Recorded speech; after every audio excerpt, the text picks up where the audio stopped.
All right, everybody. Hello, hello, hello, and welcome, welcome, welcome. Happy Friday to you. Hopefully, you're having a good Friday wherever you are. Wherever you are, hopefully, well, thank you. Hopefully, you're having a fantastic. Oh, let me move this microphone up there. There, by God, look, I did. Well, all right. It's Friday, guys. It's Friday where we just chill. It's a chill night tonight. By the way, people always say you're always doing the paranormal. Okay, yeah, okay, sunshine. That's why we have Sunday and Wednesday night Bible study for 2 hours. And Monday through Friday, we have night prayer for usually 45 minutes. So actually, one night a week, we have a show that's dedicated to the paranormal. Whew. That is cray-cray, isn't it? All right. Let me turn this down here.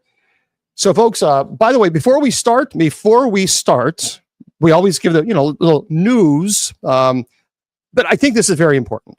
I've been informed that Mr. Producer, who is behind the scenes, that April the 1st is his birthday. So this is a royalty-free. Happy birthday to you. Happy birthday to you. Happy birthday to my friend. That's right. Okay. Very good. Okay, now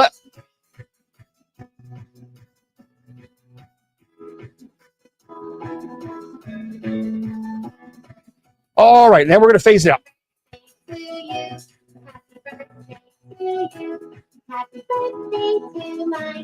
Okay, happy birthday. All right, now.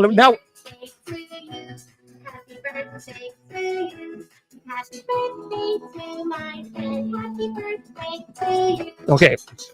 What was it? 20th verse, just like the first verse. We've said happy birthday. Folks, this is what happens. We spare no expense. We spare no expense. Okay. It's oh my gosh, it's on a cycle.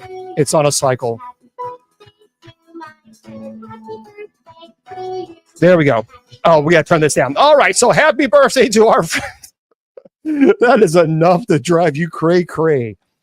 My goodness gracious. So happy birthday to Mr. Producer, who's behind the scenes, and we appreciate him. So today is his 80th birthday. Well, April 1st. 80th birthday. Pretty good. And he doesn't look a day older than 79 and a half. All right, so we appreciate Mr. Producer. Okay, everybody, let me give you a little bit of some news that we always do before we get into the meat and the potatoes of the show. That sounds about right. I want you to go to our sponsors' websites. It's usocc.org. All right, usocc.org. We are on. Jesus, my God. See, the happy birthday really messed me up. We are on KGRADB radio. So I need you to go to kgradb.com. All right, KGRAD as in dog, B as in bicycle.com. I need you to subscribe and put Bishop as your promo code. You're going to get 30% off your subscription.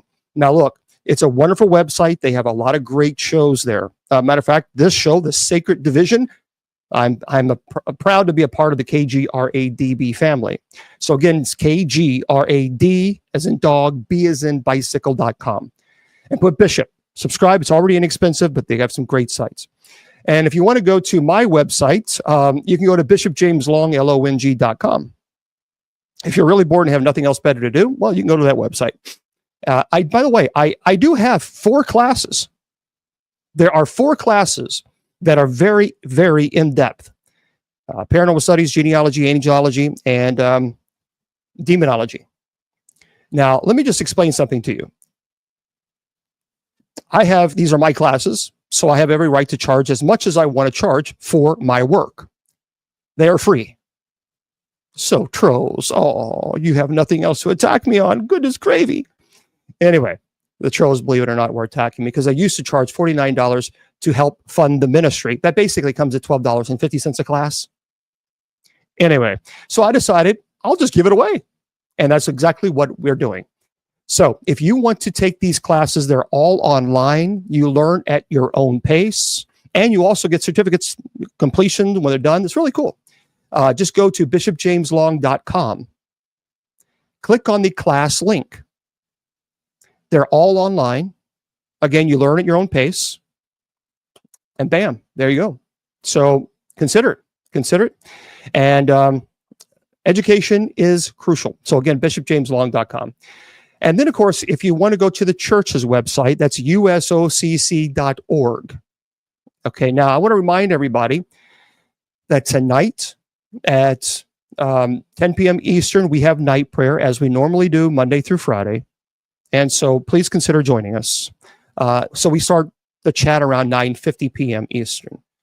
And by the way, if you have prayer petitions that you want us to include for this evening, for night prayer, those of you who are on TikTok, you need to go to my TikTok profile. And I made a video for tonight's night prayer. Just place your prayer petitions in that video. For those of you on Facebook, YouTube, Twitter, well, thank you there, Rodney. Then just simply go to the usocc.org, the website, and it says to become a parishioner. All you guys can do that, by the way. All of you can just go to usocc.org and to become a parishioner. It says click here. It takes you to our Facebook page, and you'll see where Judy Ann posts the prayer petitions. Okay, guys, I know that people have been trying to message me. Here's the problem. I do this ministry for 100% free, and I don't get paid one penny as being clergy. The church doesn't pay me not a dime. So I do this 100% free. Currently, I have over 21,000 emails from people asking me to help them. I have 973 messages on Messenger and 16,000 messages on TikTok. And most of those people are asking me to help because I don't charge. I never have charged. I never will. So I go to people's homes for absolutely free. But I can only do so much. So I'm trying to do the best I can. Just got to be patient.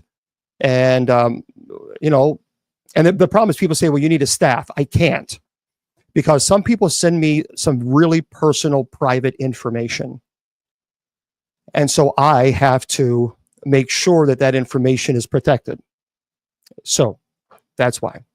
Well, thank you there, Jane. And by the way, do me a favor.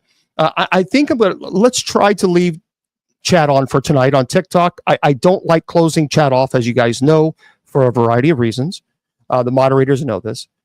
So I prefer to keep the chat on unless it gets so uncontrollable, then let's turn it off. But I really want to keep it on if we can.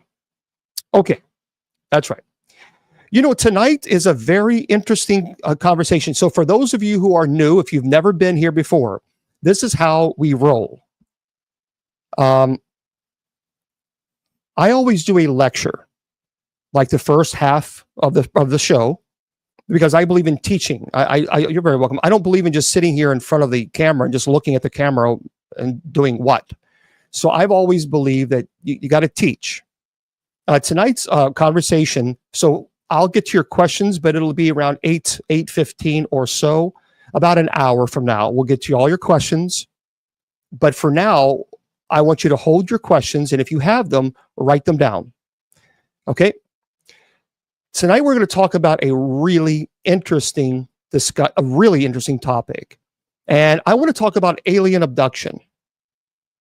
There's all this, people ask me a lot about alien abductions. What do I believe? Do I believe it's legit? Don't believe? There's so many questions that people have, especially with all these drones that we see and these spheres that we see in the sky as well. It's confusing people, and I get it. It is confusing people. So a lot of people that I've spoken to, I've been in the paranormal field for a long time. The first time I investigated a location was 35 years ago, Waverly Hills. And I've been in the paranormal field for quite some time now, over 2 decades, teaching about demonology and the paranormal and the dangers of paranormal investigating. And I have met a lot of people. I even got to meet Travis Walton and spoke to him. Travis Walton, A Fire in the Sky, the movie A Fire in the Sky. It's based on his life. I had opportunity to speak to him a couple of times. I would love for him to come onto the show. But I've met quite a few people who have said that they have been abducted. That's pretty frightening. When you get abducted through UFOs, aliens, that's Now we can agree, we can disagree. That's okay. Tonight we're going to have a special guest on in a moment, and as all of you pretty much know him now, he's on a lot because he's a great friend of mine, and it's Willie Windwalker Gibson. And Willie Windwalker, for those of you who don't know, is a shaman. But first, let me start by this. So we're going to be talking about alien abductions, the intriguing and mysterious phenomenon of this stuff. You know, the topic sits at the crossroads of science fiction, popular culture, and I think genuine personal testimony, raising questions about our understanding of reality, consciousness, and even the potential for extraterrestrial life.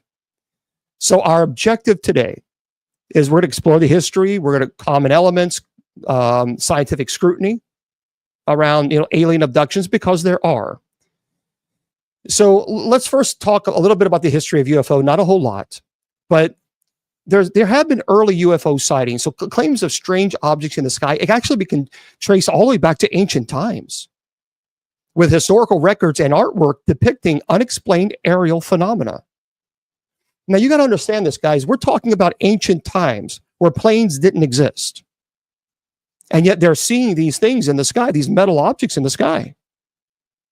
The modern era of UFO sightings is often dated to June 24th, 1947, where pilot Kenneth Arnold reported seeing a series of 9 mysterious high-speed objects near Mount Rainier in Washington. And this event sparked the widespread use of the term flying saucer. I had the opportunity to speak to Captain Thomas Mantell's wife. Captain Thomas Mantell was a pilot, and allegedly he claimed that he saw some massive metal object that was flying at extreme speeds, and his plane at that time was the top of the top, the best of the best you can fly. And he said, I can't keep up with this. And now his wife told me that the last transaction between him and the radio was, I'm trying to get closer, and then completely vanished. Now, the first notable alien abduction is really profound. It publicized a case of an alleged alien abduction occurred in 1961 when Betty and Barney Hill reported being taken by extraterrestrial beings in New Hampshire in the United States. The story became the template for many subsequent reports and is notable for Betty's detailed description of a star map during hypnosis. So if you want to do some research, you certainly can do so. Now, before we get into Willie and talking to him and about because Willie, he says he absolutely had an alien encounter. But first, I want to talk about the 5 types of close encounters. And for those of you on gifts, if you offer gifts on TikTok, if I don't thank you, I apologize. It's because I run the show on 2 different computers. And sometimes when I'm over here looking at this computer here and my notes, I can't necessarily see the gifts. So thank you in advance. And thank you everybody for subscribing. And share. Okay. J. Allen Hynek, as an astronomer, as a ufologist, developed a classification system for close encounters. And several others have since expanded upon it. Well, here's basically the 5 types of close encounters. First, close encounter of the first kind. So basically a visual sighting of a UFO, typically within 500 feet. I would absolutely say that I had that experience, where the object exhibits extraordinary speed, motion, appearance that defies commonplace explanations. What I mean by that is, so many years ago, I had an online radio show, and a friend of mine at that time said, Bishop, you need to go outside. Something is going on. You need to look inside, up at the sky. And I thought, what in the world?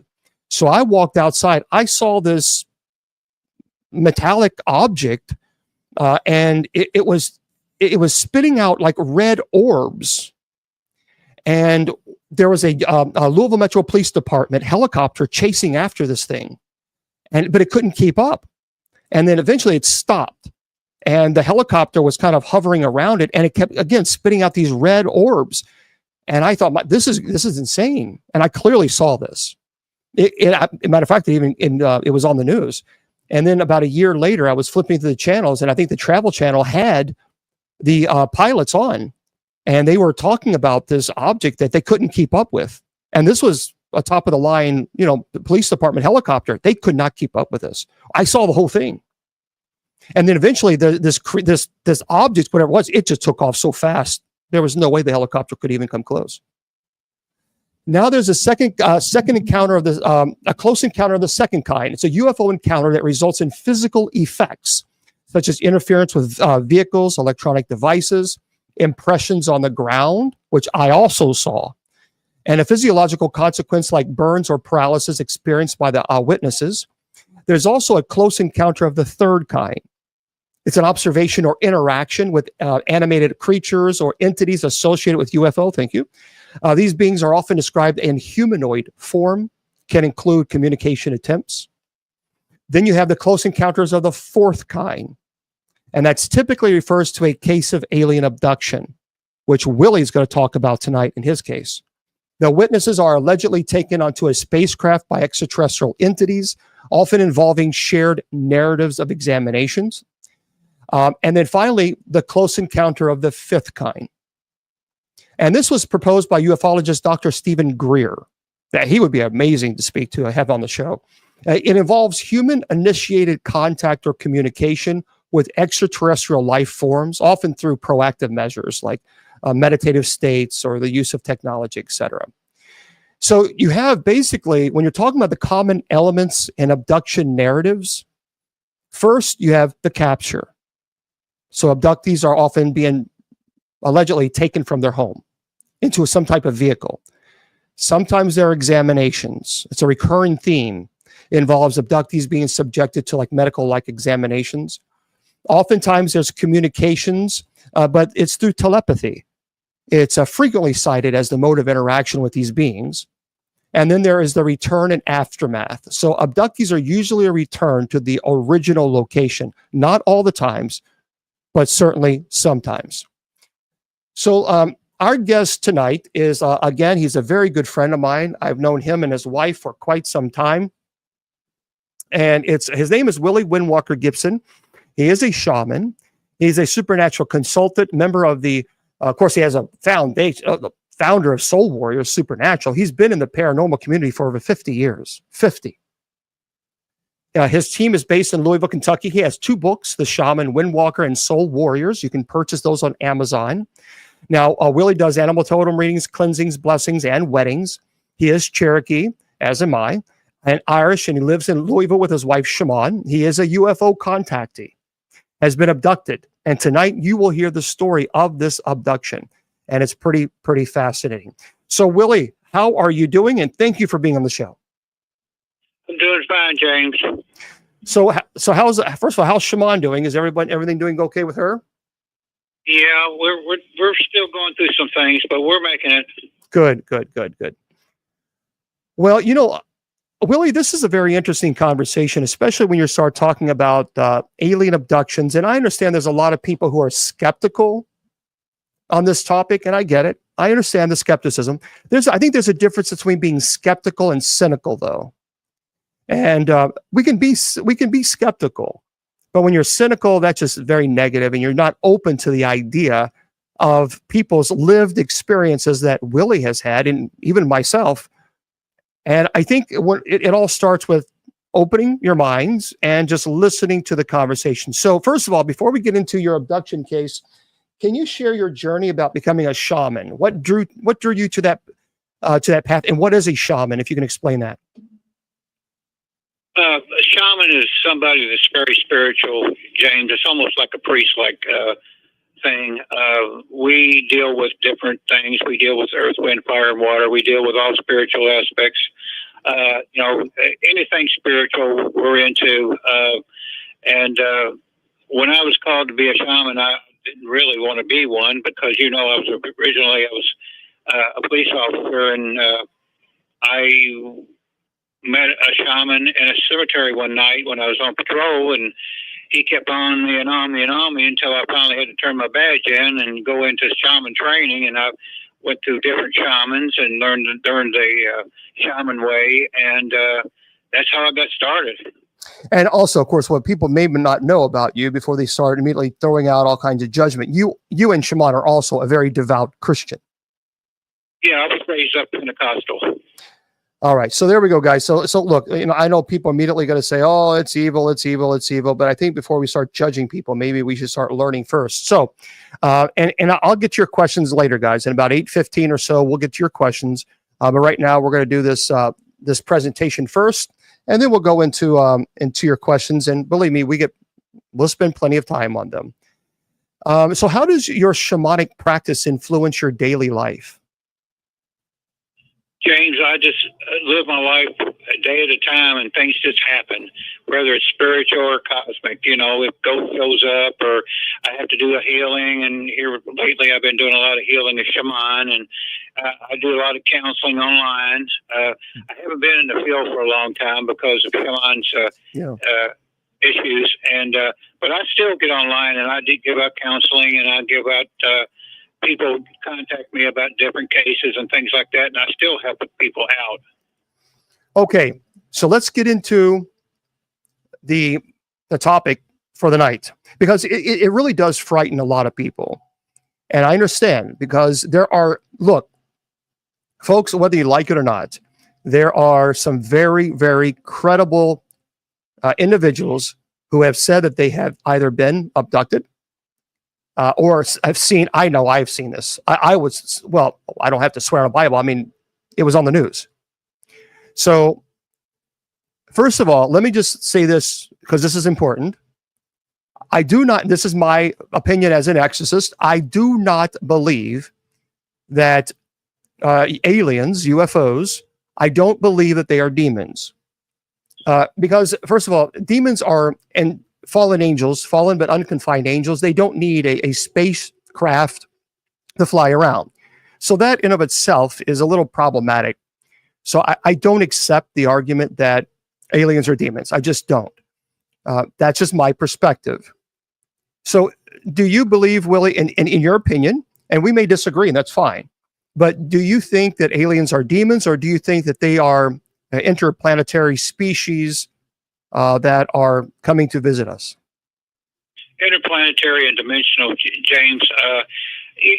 Every culture's got the good ones and the bad ones, and aliens are good and bad too. And going back to where you saw the spaceship shooting out little spears, mm-hmm. I was involved with that deal that night too.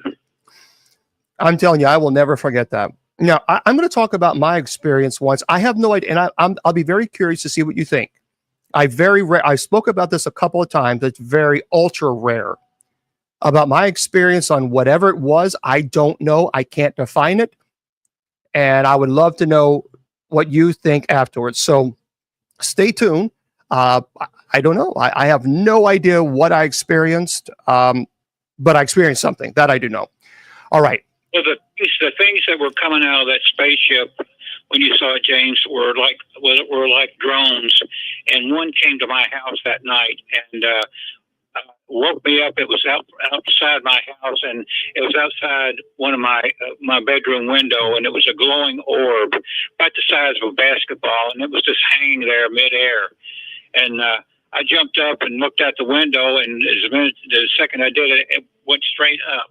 And the next morning, I found out about the helicopter incident. But yeah, I was in on that deal that night. Okay. So, but that's a story of the close encounter of the first kind. But I don't know if I've ever told you the story that I had that I don't know what this. I'll tell you in a moment. First, I want to hear your story first. So, can you explain what it means first? What is a UFO contactee? Because you say that you're a UFO contactee. What does that mean? I had no idea what it meant up until 1965, James. I was a regular kid. I like to watch TV shows, stuff like Star Trek and stuff like that.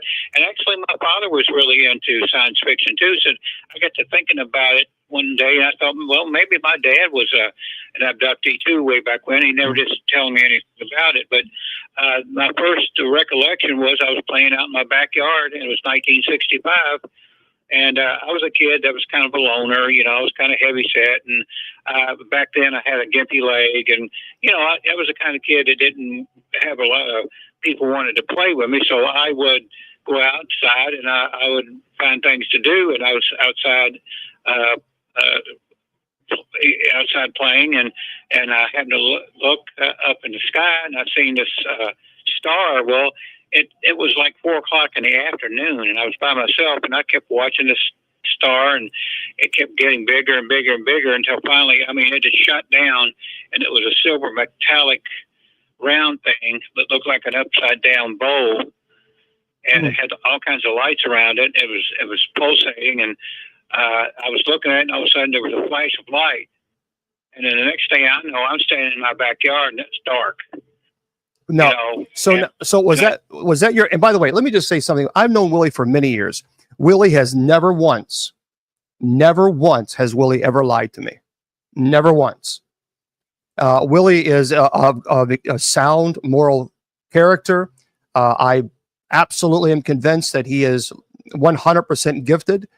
And he's never once in all the years, and I've known you for a long, 20 something years.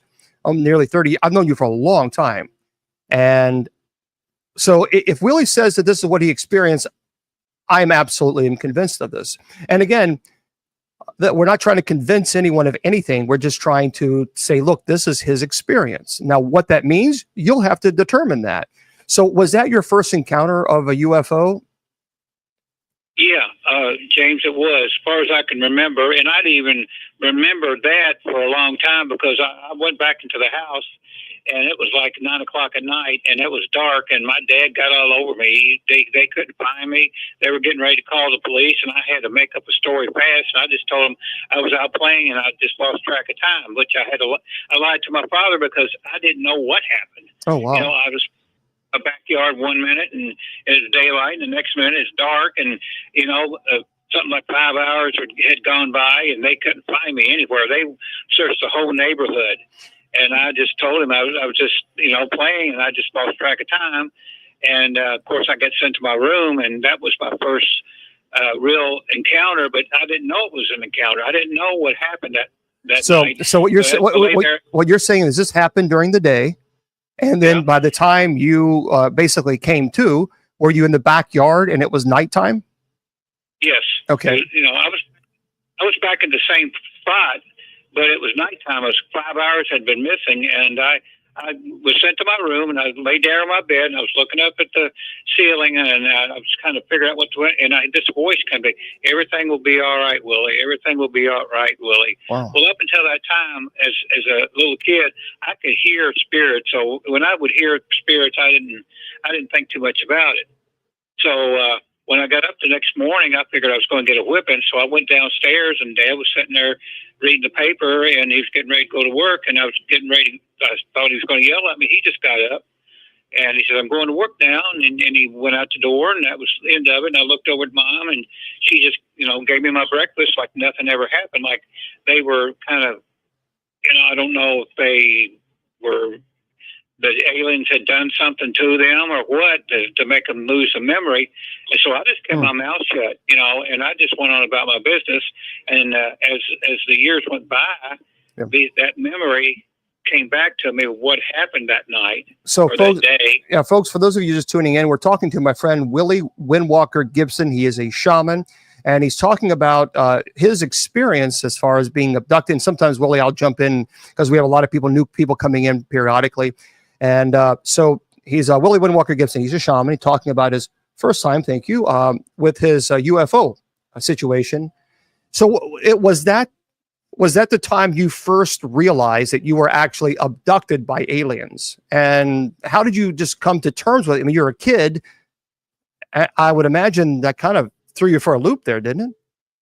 Well, James, I didn't know I was abducted. I just saw this thing, and next thing I knew, I had 5 hours missing, and then as time went on, I started remembering things that I remembered the first remembrance of the flash, and then I saw this. I was in this room, and it was really sterile looking, and it was it had a lot of metallic insides and stuff like that. And I seen this man, this tall man in a blue jumpsuit with long white hair and blue eyes. And, I remember him coming to me in this area and saying, and he didn't talk to me. It was like mental telepathy or something. And he said, "It's okay, Willie, you're fine. Nothing's going to happen. Everything is okay." And he says, "My name is Adam." He says, you'll be seeing me from time to time, but right now, I just want you to know everything's going to be all right, and we're going to teach you some things. And then it kind of faded out. No. And I think that was my first memory. So that was your first. So you didn't see the grays. You saw this long-haired. Not at that time, but okay. Later on, as the years went by and I was a kid, I got to be a teenager and things like that, and I would have missing time. This one time, I was about 13, 14 years old, and I was visiting my aunt in the country, and she had a trailer, and I would go visit her on the weekends. And next door there was another trailer that had a girl that I would spend some time with. And one day we decided to go for a walk in the woods. Well, there's a big thing of woods out behind my aunt's trailer, and as we walked through the woods led into a clearing. Well, when we was walking, and we went through the clearing, there sat that silver metallic ship on the ground, and her name was Denise. She looked over and she says, "Look at that." And the minute she said that, she kind of fell to her knees and laid down, went to sleep. And I turned, and as I was turning, Adam was standing right in front of that ship, and he bent motion to me to come over. And I wasn't scared or anything. I just started walking, and he looked at me. And when the door had opened up, and when the door opened up, that's the first time I was introduced to the grays. It was the blue grays, I thought. The color was, because they were like 3 or 4 foot tall, and they were standing just inside the ship, and I didn't think anything about it. I walked in, the ship was Adam, and the next thing I knew, I was back outside the ship, standing beside Denise, and I watched the ship raise up and shoot off. And the minute it did, Denise got up and stood up, and she said, she didn't even remember laying down. She thought we were still standing there, and she didn't even remember seeing the actual ship. And I didn't say a word. I didn't say a thing, and we just walked back to the trailer, and like nothing ever happened. And that was another encounter we had. Yeah, and again, for those of you who are asking questions, we'll take theology questions. And Lou, I appreciate. Why don't you go to usocc.org before you kind of make comments? Go to usocc.org. And you'll find out all about us, because actually we do. Okay, so you're a kid. You then have this experience. You see this Adam guy, this Adam alien. Now this was not a dream. You're walking in the woods, and you absolutely see this long-haired, blue-eyed alien, basically named Adam, telling you, motioning you to come into the ship. Yeah. I didn't think anything about it. Like it was like I, did it before, which I didn't realize I probably did, because James, people don't realize this was been an ongoing thing for all my life.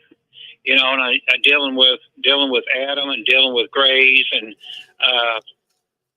getting memories that, being taught that, how the earth was in danger and things weren't going to be looking so good, weather-wise and earthquakes and stuff like that. And he actually even told me that there was going to be, in the future, this is way back then, and I think it's come to pass now, that, that there will be massive landings on Earth where people will see things as they happen. I mean, the military won't be able to cover it up. I mean, it's going to happen. Now, what you're describing, from my understanding, as far as this tall, long hair, blue eyes, from my understanding, you're talking about the Nordic aliens. Some say Plagarian or Pleiadians. Basically, they have feature in several cases of contact. It said that they're from ancient Earth. presenting themselves as ETs in the past, and they moved from living on the surface to living underground, etc. So a lot of people say that they see these tall, long-haired, blue-eyed beings that many people would say, in fact, they're Nordic aliens, and those seem to be the ones that try to calm the anxiety, from my understanding, and just to let you know that they're not there for harmful reasons. So, no. What's that? No, I never had. He never really hurt me any. Right. And yeah, that's what I'm saying. That they're there to let you know they are not there for harmful reasons. They're there for good reasons. They're not trying to harm anybody, from my understanding. Is that correct? Yes. Okay. Yes. So then how do these experiences, and we'll talk about your other experiences as a little bit in just a second, how do these experiences change your perception of reality and your spiritual beliefs? I mean, now you're a Christian, and now you have these situations where you're being abducted by these alien creatures, these alien beings. I mean, how do you deal with that from a spiritual perspective? What do you think is going on? Do you think that these are demons at this time, or what are you thinking? No, I never did think they were demons. I just thought they were different creatures from other planets, that were visiting Earth. And basically, that's what there is. Now, they got some good ones and some bad ones, and we got good aliens out there that are protecting us. There is a federation out there that protects the Earth.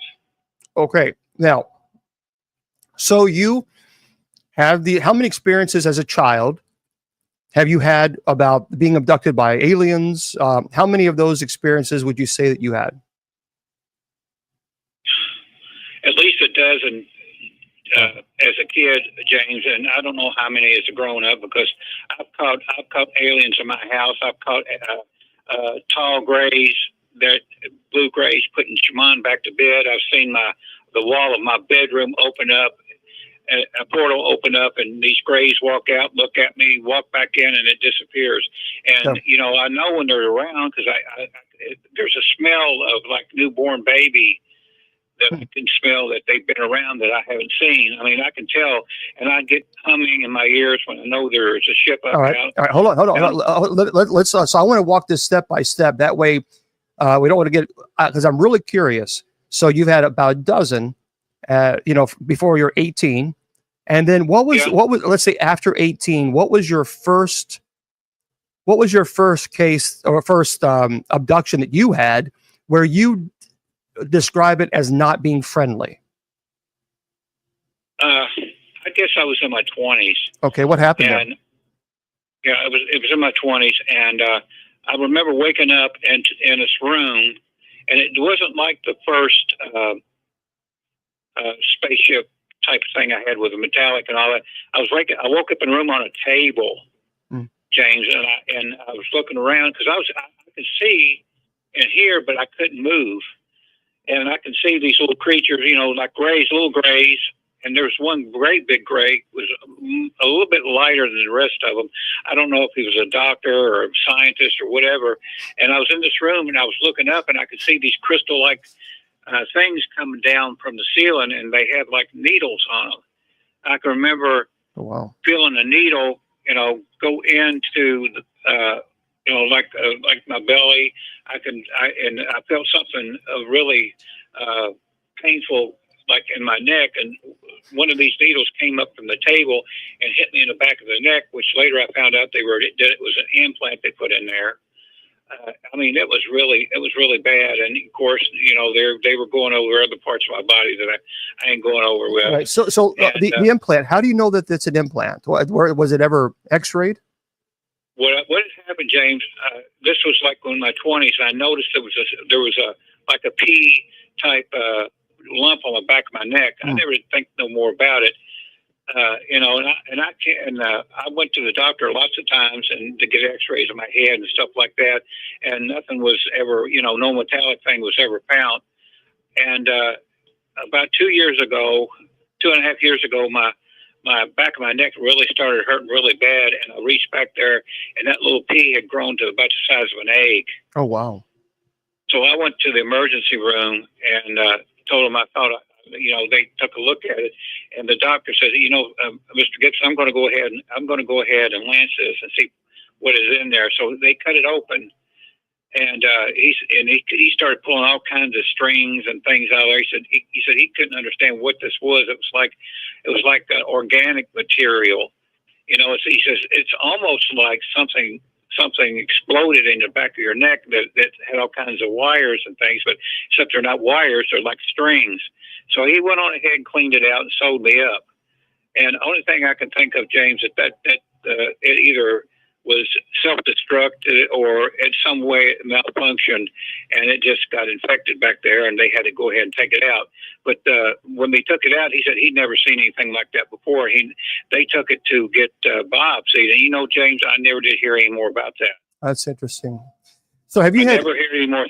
There's a lot of things that I've done to, I've saved fluids and things like that I found on the bed, and I've actually sent them out to be analyzed, and lo and behold, they've always lost them. I've never got an answer back from anything. And the time that they were, I woke up and I was watching them put Shaman back to bed. I turned the light on, and she had two black eyes and had some green stuff coming out of her nose. Okay, hold on. So we've got to set these stories up because that's pretty profound what you're saying. So we have to set that up. What do you mean that you saw things, fluid coming out of her nose? You're going to have to set what happened. Tell us in the beginning what happened there. I woke up one night, and like I said, I saw one of the taller beings had Shaman in his arms, and he was putting her back to bed. But and then Shaman had woke up, and the reason she had woken up is because she had to pee, and she came out of the trance, whatever, and she woke up. The minute she woke up, it realized, that she was too, so it backed off. The wall opened up. He walked back into the wall, and it disappeared. And I looked over to her, and I went on ahead and turned the light on to see if she's okay. Well, she's looking at me, and this green fluid was coming out of her nose, and both of her eyes looked like she'd been in a fight. She had two black eyes.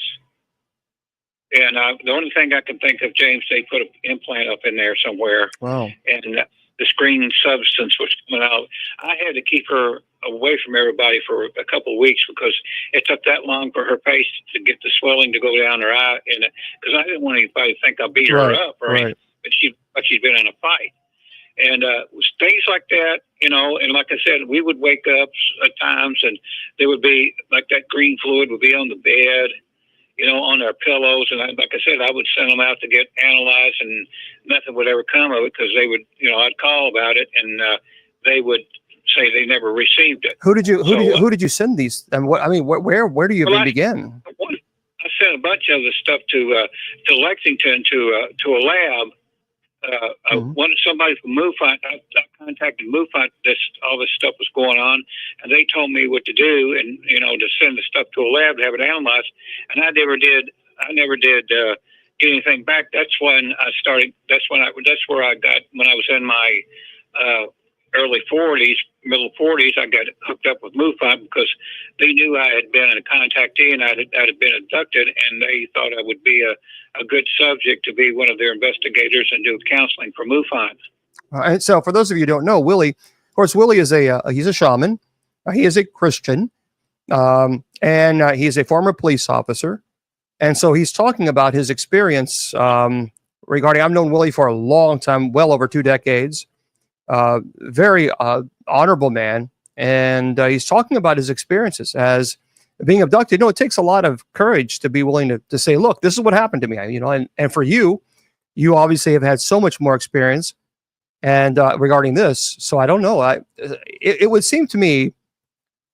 So when you're good experience, when the experience that you had that you wouldn't consider evil, that's one thing. But when you're taken against your will, and then you're having medical procedures being performed on you, first of all, it's a violation of your rights, of your will. But wouldn't you consider that demonic, or do you think that these are just interdimensional beings that's using us as bait for any type of medicinal reasons or whatever it might be? I think it's just they're checking us over, James, our DNA and all that. It's nothing demonic. It's just a race just wants to know about another race, And there's different types of grays, and you got good ones, you got bad ones, you got some that are drones, you got, it's just a madhouse out there. I've been dealing with this for 50 years now. I mean, I can remember being taken to different places, and it's coming just recently in the past 20 years started coming back to me that, the bases that I were taken to and what I saw in the bases and all this kind of stuff and dealing with men in black and all this kind of stuff. It's been, and that's not besides being the other spiritual stuff that I go through with the spirits and all kinds of other cryptids and all that. I've got all this in one big pot because from the age of 10, I don't know if I was been groomed for all this stuff because everything you can think of in the supernatural I've been into. So, all right. So you have these experiences and they seem aggressive that you've had these cases.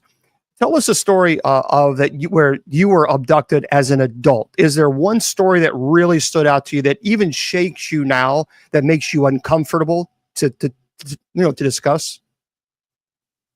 I was setting out. This was just before Shaman and I got married.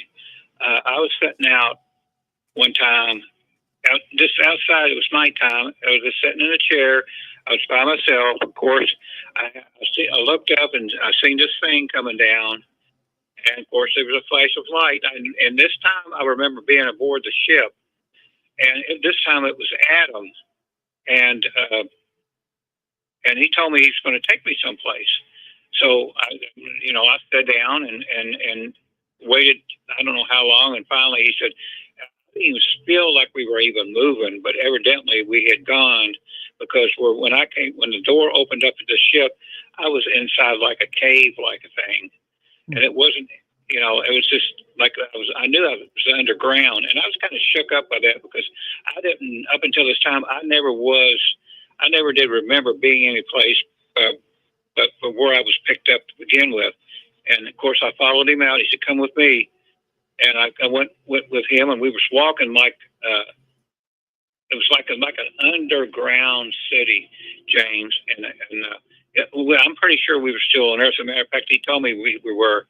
And there was trains running underneath this area, and I looked over, and it's like a big laboratory, and I could see things like people in giant cylinders. It was like a pale blue type of water or liquid. I could make out the kind of forms of people. I don't know if they were people or other aliens in this. And we was walking. He never did say anything. He just wanted me to see what was going on.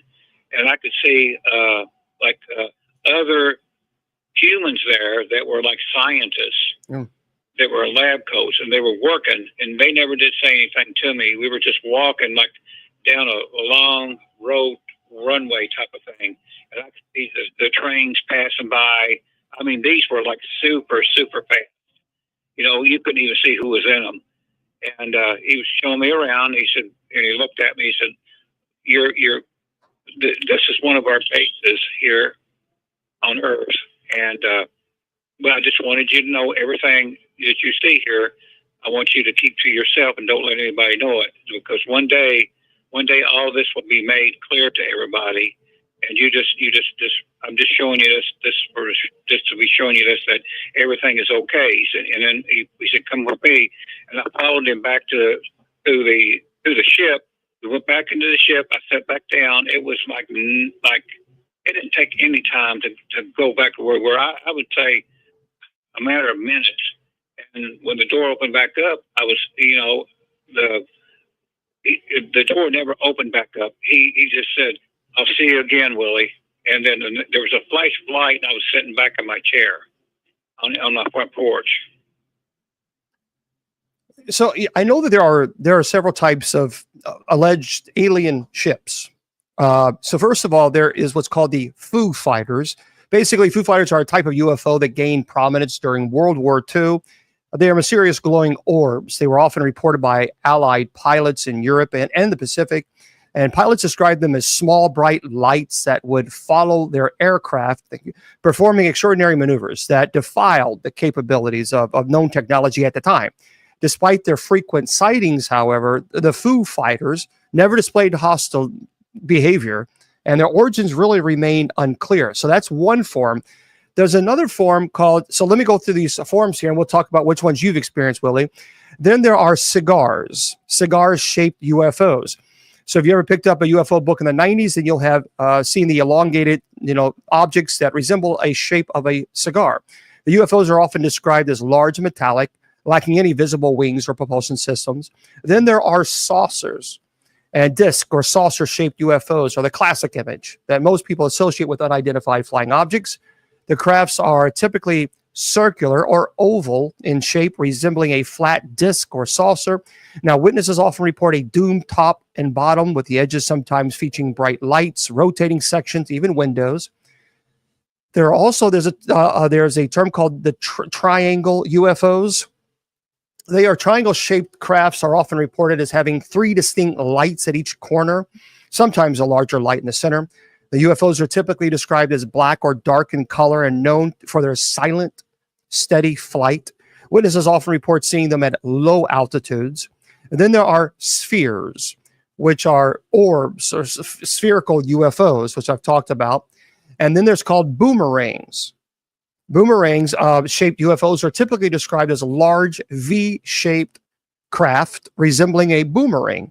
These UFOs are often reported to have a series of lights along the leading edge, and with some witnesses describing them as having a dark metallic surface.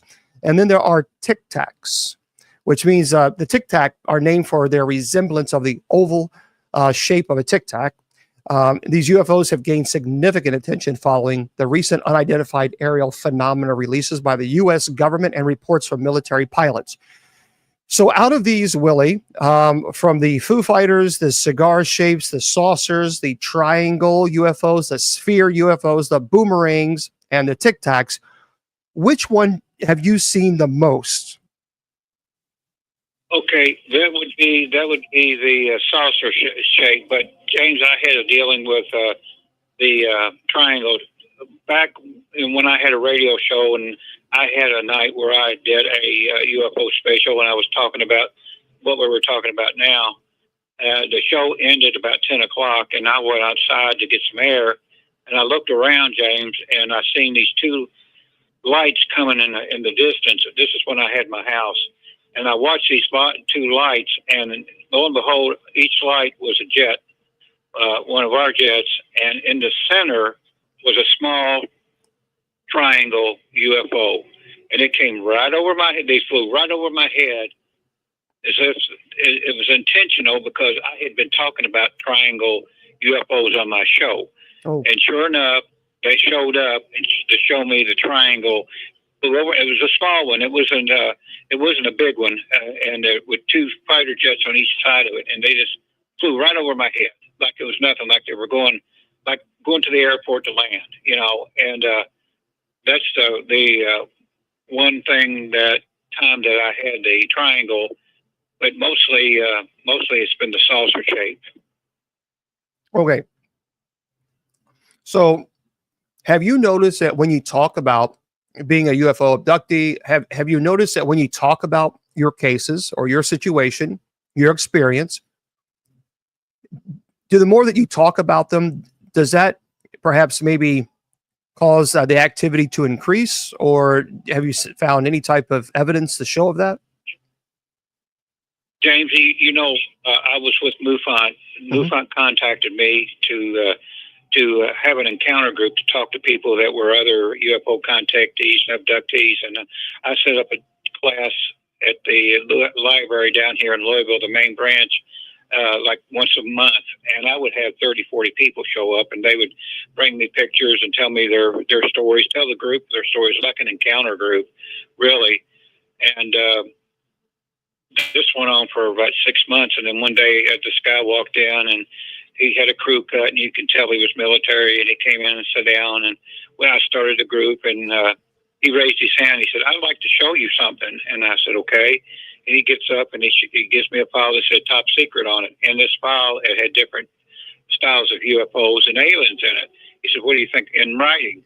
He said, "What do you think about that?" Well, I looked at the writing. I said, "Wait a minute," and I told Shaman to give me the piece of paper in her purse, because she always carried it to the encounter group in case somebody else was getting it too. She opened up the paper. She had been doodling and drawing these symbols and things, and he looked at the symbols. He said, "Where did you get this?" She said, "It just came to me." He said, "I sit down and I do these drawings like hieroglyphics." And she said, "I have no idea what they are," and it matched up with everything he had. Wow. And he grabbed that file back from me, James, and he walked out. Well, after that, I started having problems. I started having phones calls that were hang-ups. I started being followed by black SUVs. I also had one, try to kill us. Unalive. And I told Shaman, I said, "This is getting too hairy. I'm going to disband this group because I don't want anybody to get killed." So I went on ahead and disbanded the group. And, for a while after that, I still had black SUVs following me, and they would show up in different areas where I show up at. I don't know if I was being monitored some way or what, but I would have hang-ups and all that kind of stuff. And this went on for a few more months after that. I guess they were satisfied that I was backing off having these encounter groups. And they're in their way, they were telling me, "Shut up and don't say anything else." And there was another thing that I remember too when I was a MUFON investigator. Shaman and me were driving home one time. We pulled up in front of the house and we looked up in the sky, and there was a long tank-like thing that was about, I don't know, several thousand feet above our house, and it was kind of turning over and over and over like. And I said, "Shaman, run in the house and get the camera. I want to get a picture of this." By the time she got out, this thing had shot up into the sky. Well, I went on ahead and made a report to MUFON. I called the MUFON headquarters, and they told me that they had a report to this thing in my area, so I wasn't the only one that saw it. So come to find out, I've been investigating later on. There's a lot of things going on out there in space that people wouldn't believe, and we have NASA and things like that, but we've had a space force for years, and I was doing research, and they had pictures of this cylinder, and what it was, it's like a craft that takes up supplies to other ships. So that's what I saw above my house. I don't know. I think they come and just show me certain things, and just to tell me things were still going on up there that I just don't need to worry about. Right. So I don't worry about it, James. There's nothing I could do. I mean, I'm pretty sure that every now and then I get a visit. Every now and then I get a hum in my ear, and that tells me that there's something's going to happen, and there's a ship in the area or something. And for those of you, if you have any questions, you can go ahead and ask them now, and we will entertain them and throw them out to Willie. So you say that you have basically signs, knowing when it's going to happen, when you're going to be abducted. Can you also, can you tell us what those signs? So you have humming in the ears, the smelling of a newborn baby. What else? Yeah. What else can you note? I get disoriented, so does Shoot, Yeah. And when I hear the humming, I can go outside, especially at nighttime, and look up, and you can see these things bouncing back and forth up in the air. Like, "Hey, we're here, we're watching you, we're getting ready," and then, they usually wait till I go to bed, right. and do what they need to do, because they try not to put any kind of stress on us now, because I guess we're older or whatever they're going to do, or contact me, whatever. And well, when was your last? When was your last abduction? James, it's been years. I don't think that we've been abducted for years. But they let me know that they're around by the hum in my ear. So that's basically what's going on now. So I had to block a clown. Imagine that. All right. So So you're saying you're having a humming in your ear now? Well, no, when they're around, I'm good right now. I mean, I'm just trying to tell you, I get a sensation that I get a humming in my ear or whatever when something's about to happen, the ships in the area, or we're about to have a visitation or whatever.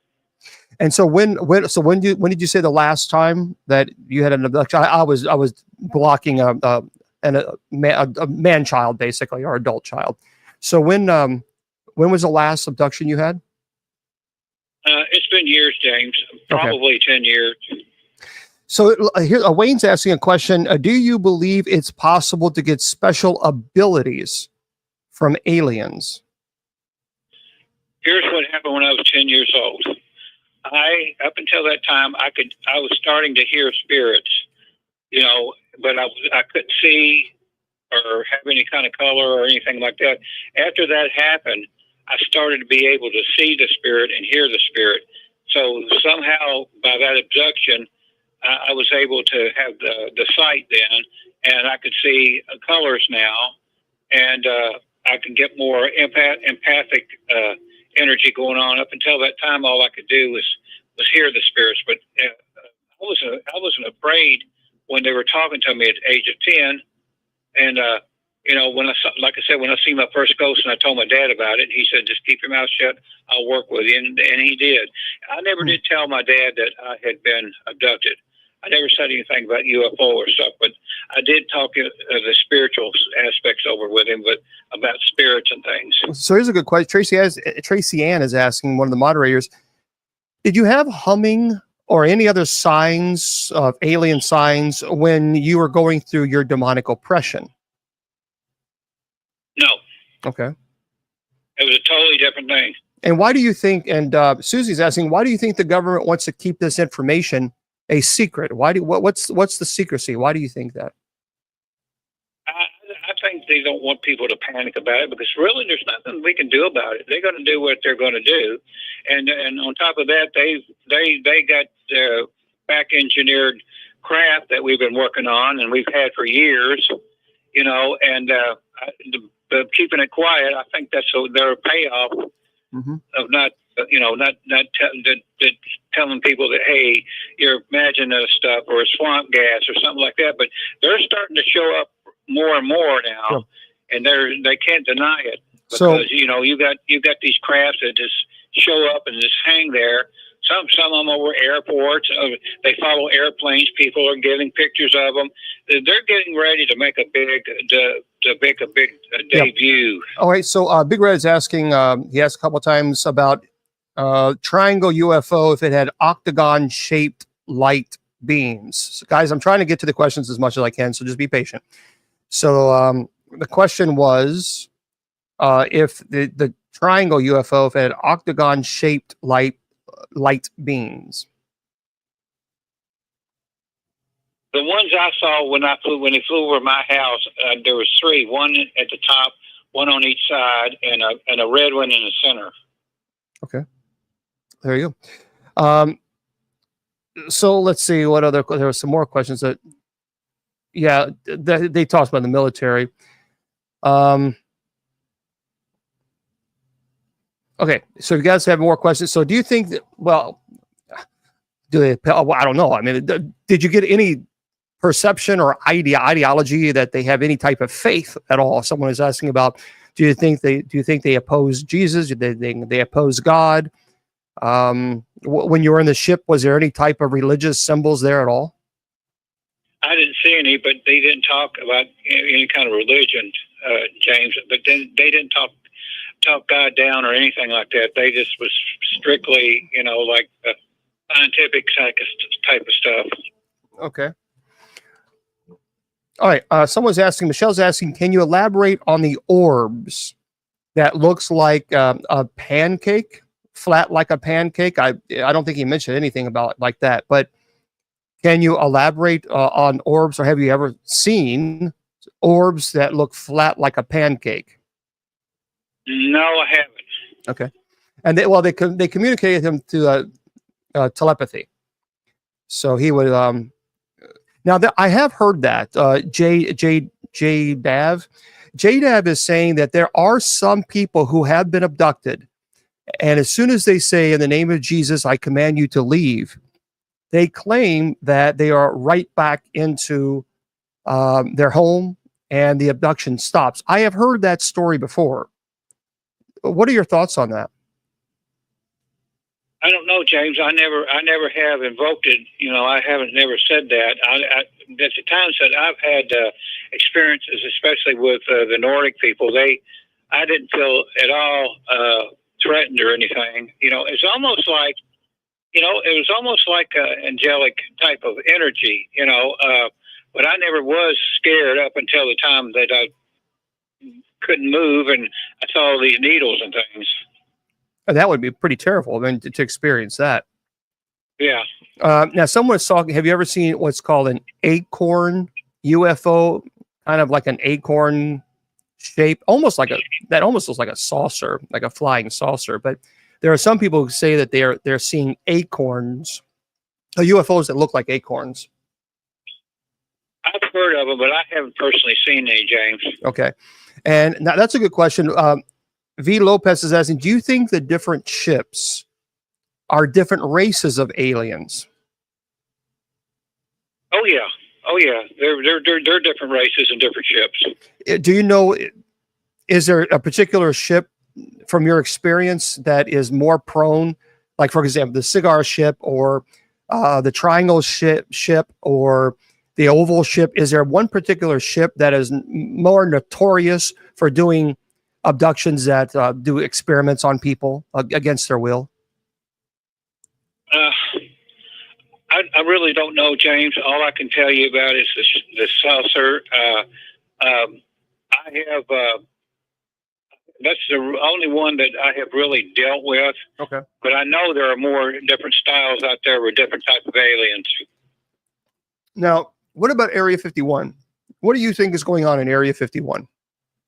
Oh, they're back engineering things there from saucers. They've got aliens working with them, and there's also a place in Utah that's up. That's a lot of work too. I think that might have been the base that I was taken to out there, because I kind of felt like, looking at the surroundings and things in the cave area, felt like I was out west someplace. Why do you think that they took you to this base? What would be the point of that? I don't know, unless they just wanted me to see what they were doing, that everything was just scientific. And I think a lot of it's got to do with DNA.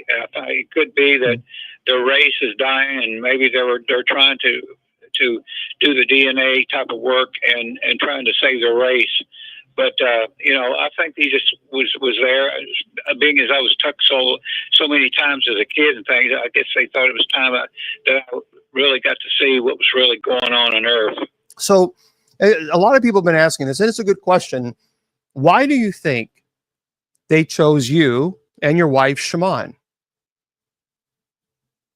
James, I always thought about that. I think it was my Native American heritage, because, like I said, my dad had a really good interest in space and watching space shows and things like that. And he was from the hills of Kentucky. I mean, this was an Army hero and all this kind of stuff. But he loved outer space movies and things like that. I kind of think it was a generational type of thing. I wouldn't be a doubt that my dad had been abducted. Yeah, and he mentioned something he saw in Utah. So do you think that, now you had mentioned a couple times that you think there's going to be a big kind of like, I don't know, people are going to see these things. They're going to see the mothership. People have been talking about this. Do you think this is going to be a great big expose coming? Do you think that they're going to finally show themselves? What is your perspective on that? I sure do. Really? And there's nothing that we're going to be able to do about it, really. And we're not going to be able to touch them with our weapons and things. And it's not going to be like the day the Earth stood still type of deal. I mean, it's going to be a peaceful. The peaceful ones are going to land and teach us some things, teach the world some things. And there are there are aliens out there that really want to do us harm, and we got aliens out there that are protecting us too. You know, there is a federation of planets. And they are the good ones that are keeping us safe. You know, what we got to worry about is people here on Earth trying to hurt us. Now, Sarla's asking a question. I don't know much about this. Does Willie know why the natives near Skinwalker Ranch will not speak of the UFOs? Is there a particular reason? They're sacred to them, James. Just like the Skinwalker, they won't talk about the Skinwalker either. And I, even though I have had a couple of cases, I don't speak of it that much too, because these things, you know, especially the Skinwalkers, they can follow you anywhere, and I just try to keep a low profile on them. But they're sacred because the natives there know there are portals there and dimensions that things come in and out of, and to them that's sacred. And can you summon them at will? Does that work that way or no? James, they know when I'm in trouble. They know when I'm sick, and they know when I've been injured, because it's happened before. I almost died in '99 from a stomach problem, and I was, you know, I came out of surgery, and I wasn't doing well. I had a fever, and they were packing me ice and all this kind of stuff. And people might think I was delirious, but I looked out my window and I seen a flash of light out my window. Them let me know they're there and they're watching over me. So, you know, a lot of people are fearful. You know, when you're talking about alien abduction and these things taking you against your will, I mean, that's pretty frightening. Versus, you know, you aliens that just take you up to the ship just to speak to you, to get to know you. It seems, for me, at least from what I have read, most of the cases that I have read about alien abduction seems to be about the Greys that actually do terrible things, you know, which is not appropriate at all. It's against people's will. But it seems like that seems to be the majority of cases that are being reported, that there's some type of medical procedure that they're doing on these people against the will. Have you found that to be true? Yeah, you know, Travis Walton had the same experience. You know, I've met Travis and talked to him too, and he had the same type of experience. I think that was the Greys that he dealt with. Right. Yeah, that could be pretty frightening. I mean, when you have a situation where, you know, people are being taken, abducted, and then having medical procedures being, especially, I've heard some really god awful nightmare stories where people were completely aware. They were absolutely awake. It wasn't a dream. They know the difference between dreaming and what happened. But I mean, I've read some cases where, I mean, it will give you nightmares. They have a device that the person's laying down on the gurney, and the device will be a very sharp needle coming right towards your eye and doing something. I can't imagine that. Now, how many of those cases how many of those abductions have you had where they did medical procedures on you? The one that I only remember the one, James, and you know, I have had problems with my eyesight ever since too. You know, they had to do 5 surgeries on my right eye because I had an eye detachment and a retina detachment. It took 5 surgeries to get me 50% of my sight back in that eye. So I know a lot of these procedures. You know, I'm starting to feel now. I guess the reason I don't see them as much, and you don't see them as much, is we're older now, and you know, it was different when we were younger. But now, I don't think we're viable to any kind of an experiment they needed to do, and they knew the good ones know who I am, and I think I've been programmed to do something when this massive landing happens. I think there's a lot of us out there that have been programmed that's going to be activated to where we're going to give the knowledge out there to what to do and how to deal with the good ones when they do land. So when do you think that, and Marlene, Willie's thought on what? You got to finish your, I don't know what you're, so Marlene, I don't know what you're talking about. So when do you think this appearance is going to happen? James, I think within the next 2 years. Wow. And you think it's going to be inevitable? I mean, we're not talking about, you know, a ship that's created by human hands where we're going to know, okay, this is something absolutely UFO. No ifs, ands, or buts. No, you'll know they're aliens. Do you believe anybody? Lydia's asking, do you believe that anybody can summon them to show themselves? No, I don't. I think certain people has been taken, and like I said, I had the implant. No, I'm not the only one. And just certain people has been taken.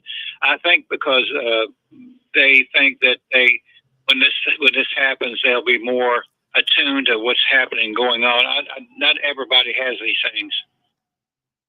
Yeah, I've heard the argument. C. David Laws, it says a lot of people say that Ezekiel possibly abducted in the Bible because there was a fire, a chariot that took him right up to heaven. So I have heard that argument before.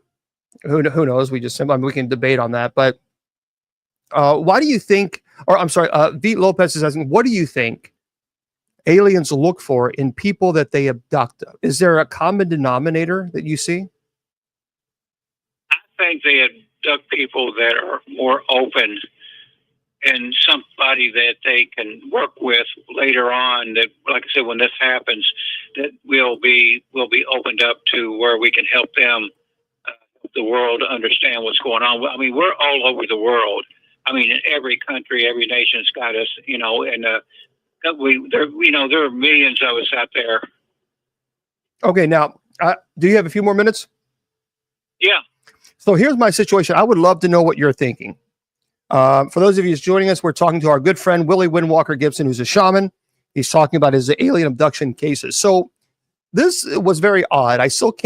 My brain, I'm trying, for many years, I've tried to break it down logically and try to explain it away. But at this time, I had two dogs, Fuzzy and Kylie. They're very small dogs. And at that time, I lived in an apartment complex in Louisville, Kentucky, with my buddy Steve. Steve was my best friend in the whole wide world, and he was just a class act kind of a guy. And so I took my dogs right where we lived. There was like a little flood wall, and then there's a big open field. And so, of course, my dog's always having to go out at night, when it's very inconvenient. So they let me know it's time to go outside. Like, all right, let's go. So I take them up on the hill. This was behind the apartments. And then they wanted to go down to the open field. I thought, oh, all right, let's go. So I took them down the open field. This was around midnight or so. It got really, this is in the middle of summer. It got very quiet. And I thought, okay, it's something. It just I felt uncomfortable. And I looked up. It looked like a really bright, it was a dim light, almost like a star.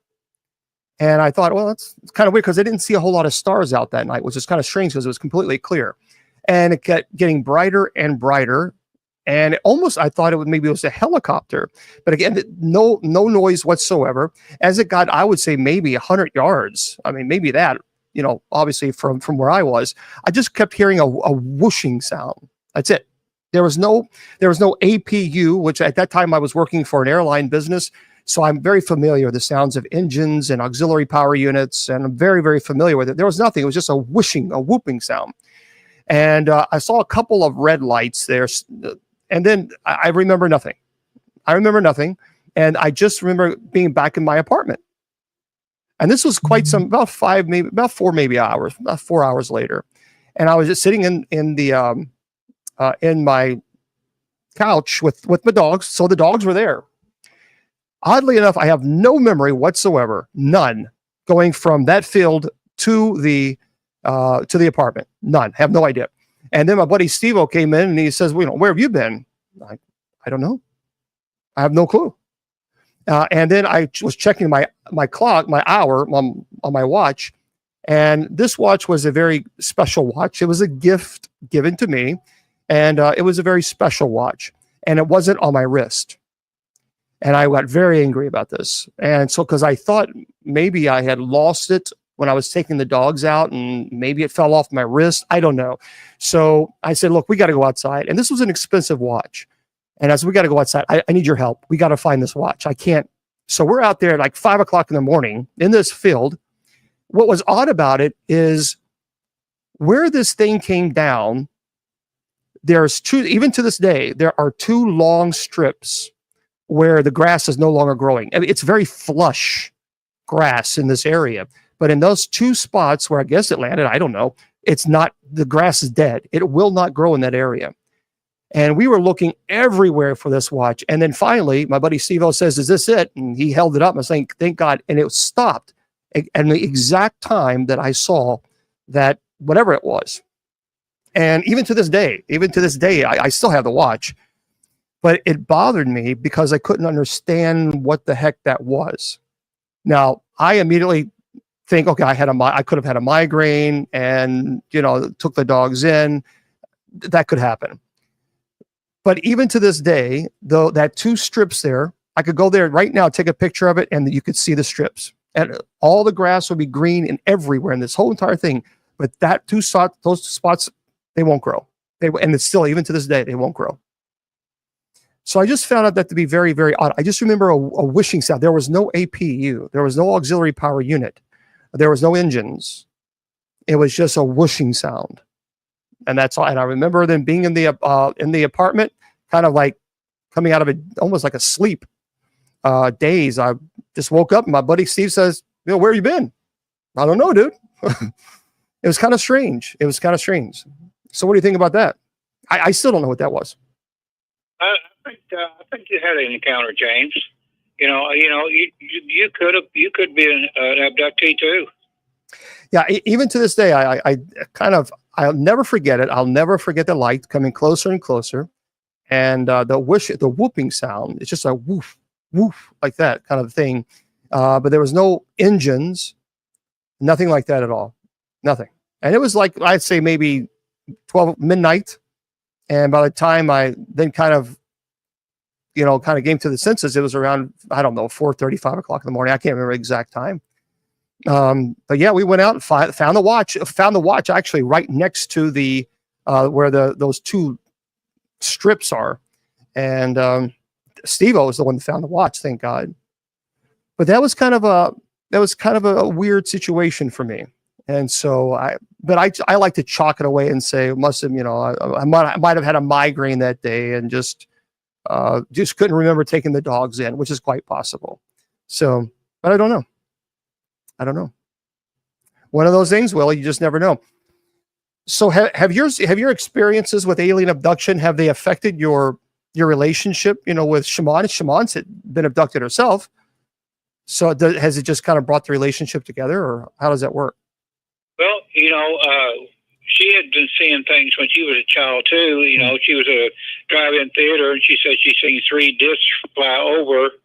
And she said this happened when she was about 10 years old. And I asked Stanton Friedman about that, and he said, "Willie, that's no coincidence. You two were meant to be together because you had the same types of experiences together, and we've had all these experiences since we've been married. I mean, we've been run off the road by men in black and everything, and we just take it as we just live our lives and everything is good." So now someone is asking, Dolly is asking, what about these crop circles? Do you think that these crop dusters, these crop circles are man-made, or do you think there might be something with that? I think they're being made by aliens. I think they're their way of communicating. I don't think that those are man-made. I mean, they've actually got it on video, one of these things making a crop circle. So I know for a fact it's alien. And have you and Shaman, someone's asking, have you and Shaman been abducted together? You know what, James, we've had, but I know Shaman has because of the ordeal with the black eyes and things. Okay. Well, yeah. Well, Willie, I want to thank you so much for your willingness to come on and chat with us. I mean, it's been a pretty intense conversation, and I really thank you so much for chatting with us. James, you know me for years, and people would think, well, there's no way this guy could have gone through all this and done that and seen this and been experiencing that. But I think I was put here on earth to experience all this stuff and anything in the supernatural. That's why I put supernatural consultant when on my when people ask me about it, because there's nothing that I really haven't had experiences with. Well, you've been in the field for so long, I would imagine so. So I really thank you so much for chatting with us, and spending an hour and a half with us. And of course, we look forward to having you back definitely again very soon. Okay, I'll be here. Thanks, Willie. All right, bye-bye. Okay, everybody, that was our friend Willie Windwalker Gibson. You know, it's interesting because when you talk to people, who have had experiences like this is why I always have an open mind. Because I think there are, you have to have an open mind, because I think there's certainly you have to be skeptical, and there's nothing wrong with being skeptical. I'm very skeptical when someone says that they have a demon in their home. I'm very skeptical. But when I've met so many people who are credible. I met a police officer who absolutely swears that he was abducted, and you're not going to convince him. He's never written a book. He's never done any of that stuff. Not that there's anything wrong with it, but he absolutely is 100% convinced that he was. So I met people, I've been in the paranormal field, as far as going on paranormal conferences for now 25 years. It's a long time. And I met a lot of people through the years. Now, there have been some people you kind of scratch your head and say, I don't know, that one. And then there are some people, there is no ulterior motive. They're not trying to sell you anything. They're not trying to sell you this or sell you that. They're just telling their story. They have nothing to gain by telling you their story. Big Red. I've heard about that. So I think there's something. I don't know what my experience was. I don't know. That's the answer. The jury is out. I know that I experienced it, and I know what I saw. Well, I know that I saw something. I know that I heard that whooshing sound. I know that today, right now, if I went there, I could take a picture and you see these two large strips. The grass is dead. It will not grow just in that section alone. I know but what it was, I don't know. I have no idea. But it is interesting when you think about that. Let me just share this with you really quickly. This is so the term contactee refers to a person who claims to have had direct communication encounters with extraterrestrial beings. These individuals often report experiences that go beyond UFO sightings, describing interactions involving messages, guidance, physical contact with these things.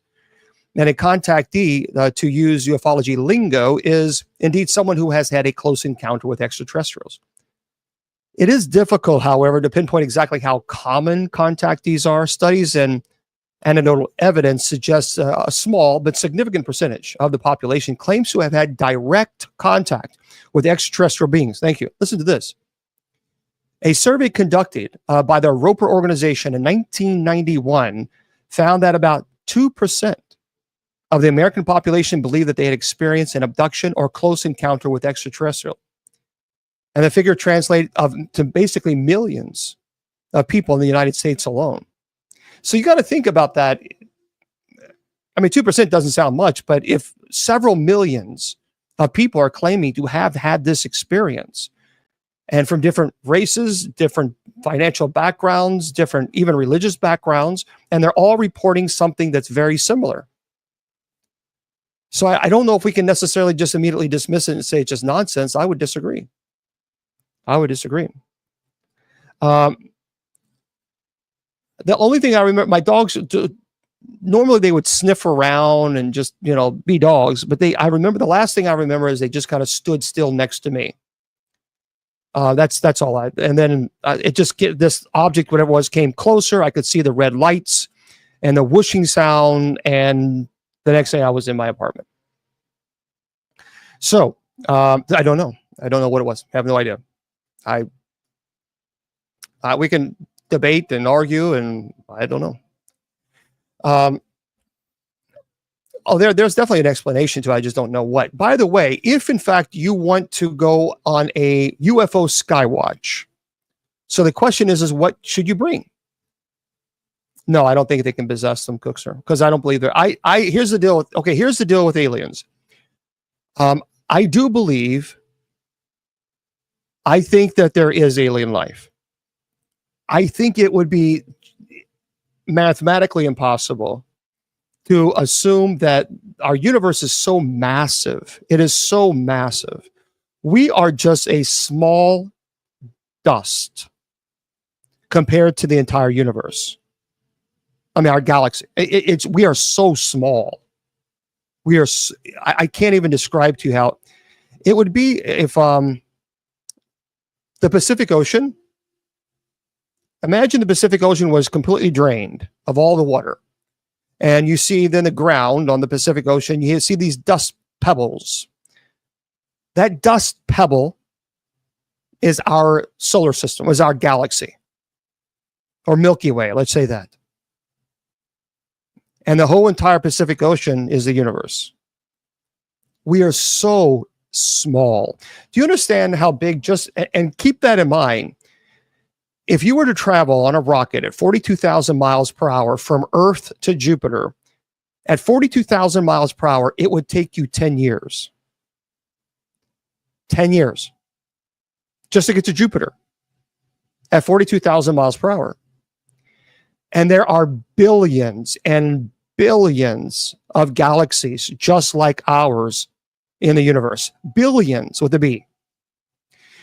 So for me, I just think, I think there's something else. I do.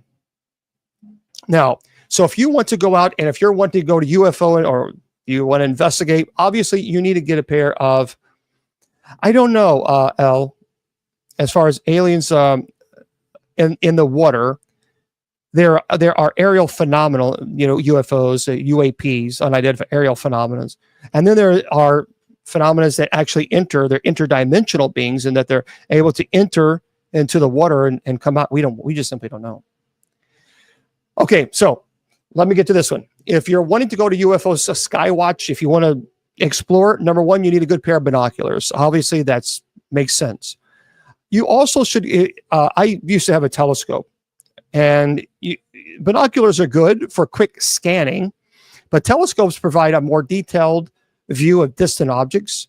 They're excellent for observing planets and stars, and potential even UFOs. Cameras. So you need to make sure you certainly get cameras. Some argue that cameras are essential for documenting your Skywatch experience. In this case, UFOs. Smartphones would be absolutely perfect. They're incredible, versatile tools for skywatching.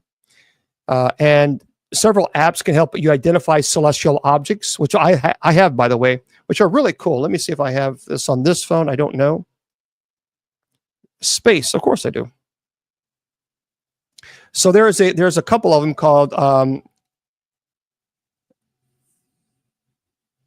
there is Star Celestials. There's several apps that you can download, and what you can do is open the app and you can put your phone here, and it will show you where every single planet is and what you're seeing in the sky. So like Sky View, that's a very good one. And I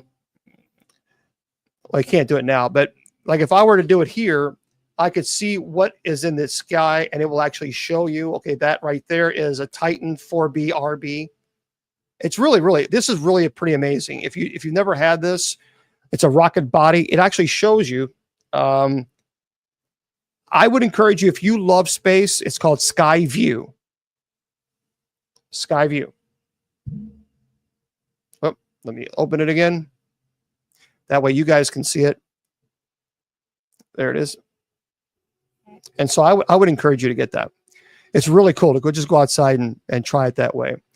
Now, there is also, I would encourage you to get infrared and thermal cameras. So infrared and thermal cameras can detect heat signatures that are invisible to the naked eye. The devices are often used in even ghost hunting, but can equally, very useful in UFO hunting to detect any type of anomalies. Make sure you get a tripod and mount. Now, I would not suggest this, but this article says a laser pointer. I disagree. Totally disagree. Do not do this. And I'll tell you why. What a lot of people are doing is they're buying these laser pointers that are pretty strong to point out stars and planets, potential UFOs to your friends. There are high-powered green lasers, but do not do not use a laser on a object that is moving, because if in fact it is an actual plane, it is against the law. It's a federal offense. So that's number one. You can get into some serious, serious trouble, because that laser, what happens when you shine it into the cockpit, it blinds, it can actually blind the visualization. It distorts the visualization of the pilot. So do not, under any circumstance, use a point of laser at a craft ever. I think it was. I'm not for sure. It wasn't that much, but it wasn't very expensive. Some people say an EMF reader, maybe. I mean, if it lands, certainly. But I personally, if you're going to go investigate, I would definitely get the Sky thing.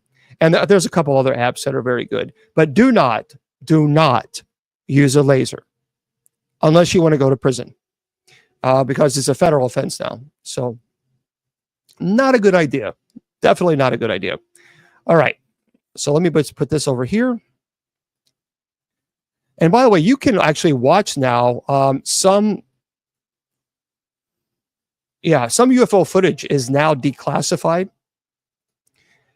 If you want to take them, I would encourage you to go to AARO. This is by TK Randall. It's really cool. So the Pentagon's official UFO office now has a section on its website dedicated to videos of UAPs, seemingly committed to proceeding with this disclosure of information pertaining to the UFO phenomenon. The All-Domain Anomaly Resolution Office, otherwise known as AARO, has now published a selection of military UFO videos on its website for members of the public to browse. Some of these we've seen before, such as the footage captured by the U.S. Navy jet during exercise off the coast of the United States, and the orb-like object film by an MQ-9 over the Middle East, while others are less familiar, such as the one captured by an MQ-9 over South Asia. In total, there are 8 pieces of footage available on the page. Some of the clips include descriptions implying that the object in question is a commercial aircraft, while others note that the object remains unidentified. Now, a recent Pentagon report regarding AARO's investigation into the phenomenon suggested that U.S. government has never recorded any evidence or obtained any physical remains or any extraterrestrial vehicles that might or might not have visited the Earth. I don't agree with that. But if you have not checked it out, I would encourage you to do so. It is a really good website. And there's the Puerto Rico object video is really interesting. As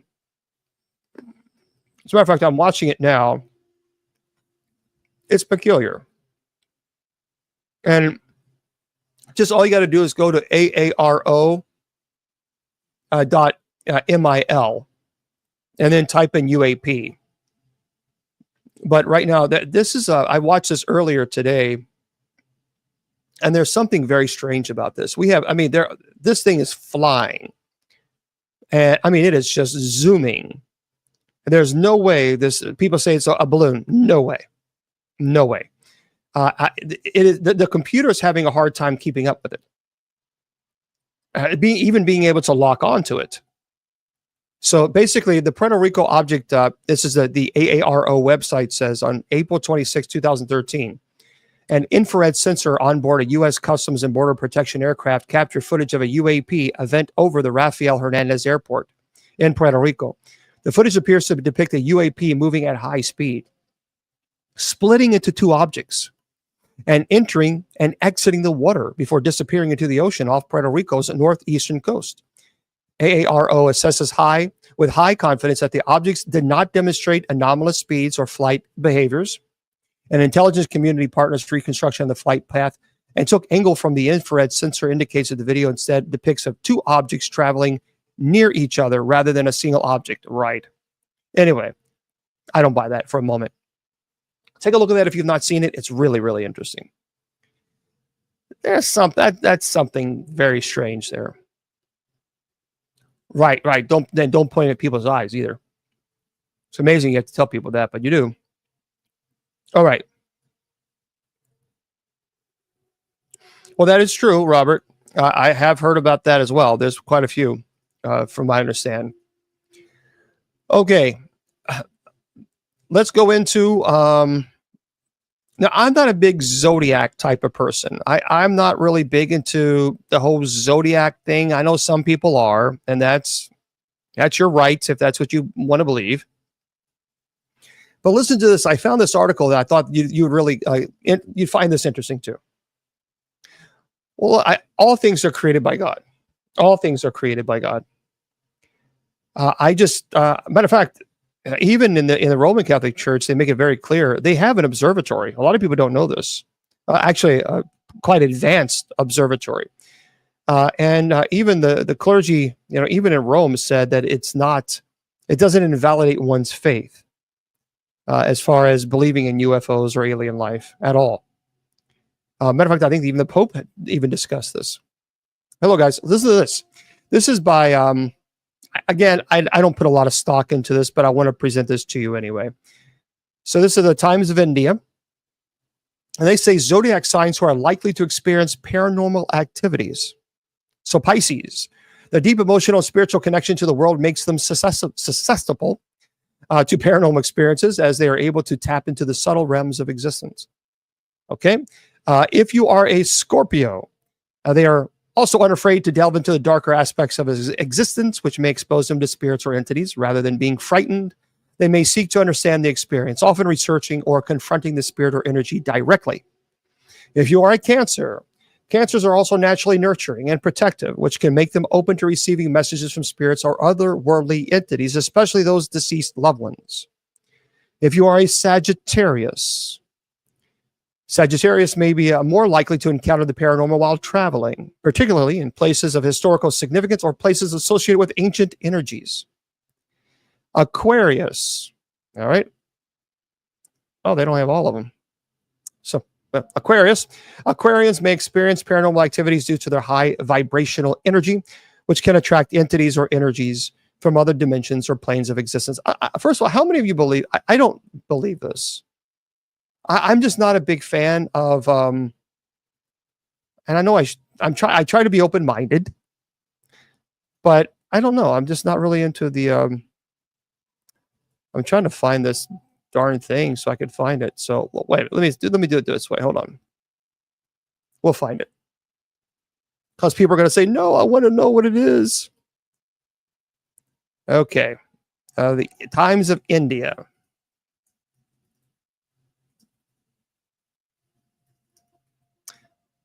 There we go.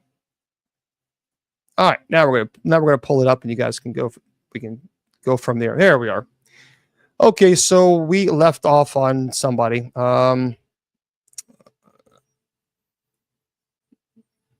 Okay, so Pisces we did, I think. Scorpio, Cancer, Sagittarius, Aquarius. Did we do Aquarius? They actually stop. That's it. That's actually the answer.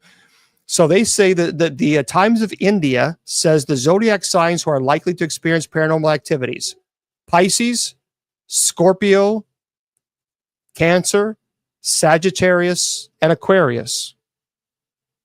That's according to the Times of India. So if you're not one of those, they say you're not experiencing it. I don't know about all that, but again, I don't know if I'm not a big fan of that. Yeah. Okay. This is a real interesting read here. I love ghost towns. I don't know about you guys, but ghost towns have always been fascinating. It always fascinated me. And this is by Jess Flaherty. So inside a real life ghost town frozen in time with items left exactly where they are. So it's based in the Bodie Hills, California. The town was once a bustling place with influx of miners and businesses, families, and more. It's completely deserted. Has anyone ever been there? It's called Bodie Hills, California. Has anyone ever been there?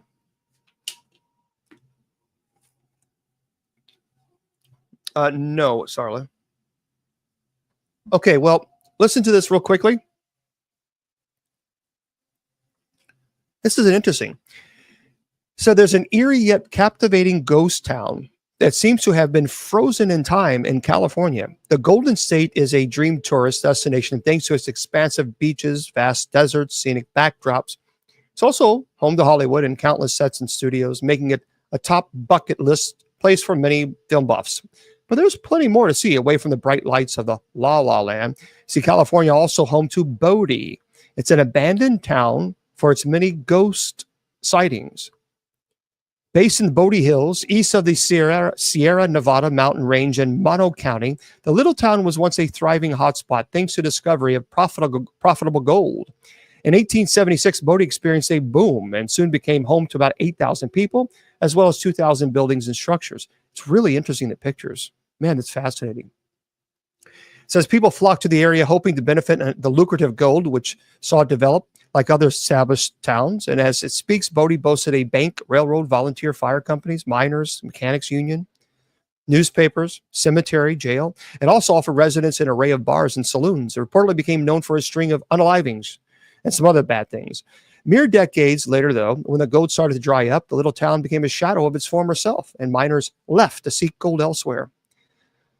Well, anyway, it says here, though its mines were still relatively profitable, it didn't stop the decline. By 1915, Bodie was commonly referred to as a ghost town. Now it's recognized as an authentic Wild West ghost town, with the U.S. Department of the Interior declaring the designated Bodie Historic District as a National Historic Landmark. It's also registered as a California Historical Landmark, gaining its official establishment as Bodie State Historic Park.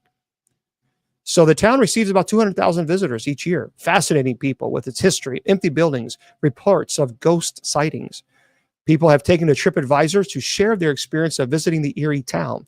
One actually wrote, "This is a fascinating glimpse into the gold rush of 140 years ago. And as you approach the Bodie, the road just disappears. And you're on a gravel road, rock track, but no problem for the car. The town itself is very well preserved and extremely photogenic." All right. Top tip, it says, get the $3 guide to the town. It gives you a walking tour, insights into many of the buildings, and a fascinating afternoon. Very well worth the visit. It says the $8 fee is pretty cool. So anyway, if you guys are in the area, Bodie. Now you can't go there. By the way, you can't just go there unannounced. It is a historic landmark, as I said, and it's called Bodie Hills, California. So pretty interesting. They just left it like it is. Yeah. So anyway, might want to consider going there if you want. Take a look. I love old places like that. You know, that old historical places. Now, by the way, I was thinking about going to California in May. However, that's going to change. I'm going to be going to California in October. So I'm going to be in LA, Los Angeles in October. I don't know much about LA. I went there when I was filming the Eli Roth, the Legion of Exorcists show, and we really didn't get to see much of LA, unfortunately. But I would absolutely love to go and see some places that are pretty cool. Haunted, that would be very neat. Go live on live, that would be also very nice. So we'll have to do that. We'll have to. Yeah, it closes during winter. Yeah. Yeah, there's a couple places we're going to be doing some. We don't see, that's the thing with Ghost and the Purgatory, and here's what I'm going to say. I know from my own personal experience that not all spirits are demons. They're just not. They're just not. I know some people are going to say, "Oh, yes, they are." I'm telling you from somebody who's I've investigated paranormal for 35 years, and it's just not true. It's not true. And if it was, I would tell you. But I have not found that to be true at all. Yeah, the Cecil Hotel, you got to be careful with the Cecil. The Cecil is not in a very safe neighborhood, and it's kind of shady. So you got to be very, very careful with the Cecil. But okay, I'm going to plan on that's going to be in October. So we're planning on. I would love to find a place in Los Angeles that is haunted, that would like for me to do a live show there. That would be a lot of fun. So we don't know, Linda. It's the jury's still out. There's a lot of theories, but we just simply don't know. Okay, for those of you who are listening to this on podcast, we're going to say goodnight to you guys. So remember, everybody, we're to a little bit later on tonight. So we are going to have our night prayer, as we do every night, Monday through Friday at 10 p.m. Eastern Standard Time. So please make sure that you join us. By the way, this is being podcasted. So I'm going to do this right now so you can watch this later or listen to it later. And what you need to do is go to Bishop James Long, LONG.com, scroll down to social media links. And I'll be with TikTok. I'll stay with you guys for a little bit afterwards, just a little bit. And let me do this now. That way you guys can have it. So it will, like I said, it's all podcasted. And there you are. You can go to bishopjameslong.com, scroll down to social media links, and where it says Spreaker. And if you click it, click on Sacred Division. Okay, my friends. Those of you on Facebook, YouTube, Twitter, Twitch, Instagram, Rumble, and KGRADB Radio, remember I tell you all the time, your value does not decrease based on someone's inability or refusal to see your worth. You're priceless, and don't let anybody tell you or convince you otherwise. Good night, everybody.